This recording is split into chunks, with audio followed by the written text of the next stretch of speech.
ग्रामीण भागातील शेतशिवारात तुरीचे पीक बहरलेले असून शेंगादाण्याची भरल्या गावखेड्यातील घराघरात नियमित सोलेभाजी बनवल्या जात आहे। वऱ्हाड्यातील ही खास सोलेभाजी तुरीच्या शेंगा सुकेपर्यंत अनेक तऱ्हेने घरधनीत बनविते। ग्रामीण भागात सध्या घरोघरी तुरीच्या सोलेभाजीचा महोत्सव सुरू झाला असे वाटते। या मोसमी भाजीची चव भल्या भल्यांना भुरळ घालते। हिवाळ्यात मिळणारा पौष्टिक व रुचकर घटक म्हणजे तुरीच्या शेंगा होय। तुरीच्या डाळीप्रमाणेच तुरीच्या शेंगा देखील भारतीय आहारात तितक्याच लोकप्रिय आहेत। शिवाय तुरीच्या दाण्यापासून अनेक प्रकारचे तिखट, गोड, चटपटी असे पदार्थ बनविले जातात। ही झणझणीत व चमकदार भाजी भाकरीसोबत खाल्ल्यास स्वर्गीय आनंदाची प्राप्ती होते।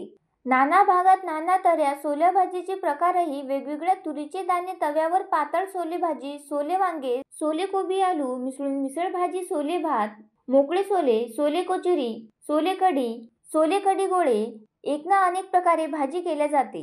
भाजी व्यतिरिक्त जास्त दाणे शिल्लक राहिल्यास त्यांच्या वड्या बनवून वाळवतात। पाण्यात मिठा टाकून उकडलेल्या शेंगाही आवडीने खाल्ल्या जातात। महिला मजूर शेतातील काम करून शेंगा तोडतात, प्रसंगी ओरपतात। शेतातून आणलेल्या शेंगा सर्व महिला शेजारणीसह संवाद साधून मिसळून सहकार्याच्या भावनेने एकमेकींना शेंगीतील दाणे भाजीकरिता काढतात। शहरी भागात विकत मिळत असल्याने तरी खेड्यापाड्यात या शेंगा शेतातून आणल्या जातात। पुरुष मंडळी मात्र एक एक शेंगा न तोडता झाडाच्या डहाळ्याच घेऊन येतात, यात झाडणे असे म्हणतात।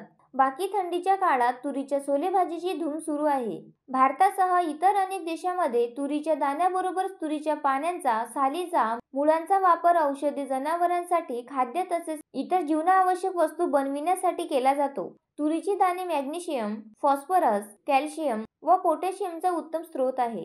यातील फोलेट या घटकांमुळे अशक्तपणा दूर होण्यास मदत होते। रोगप्रतिकारक क्षमता वाढविण्यासाठी व हृदयाचे आरोग्य नियमित राहण्यासाठीही तूर फायदेशीर आहे। Nitin Durgude, the sting operation news, Paratwada. The sting operation news, सत्याचे दुसरे नाव, अन्यायावर लेखणीचा घाव।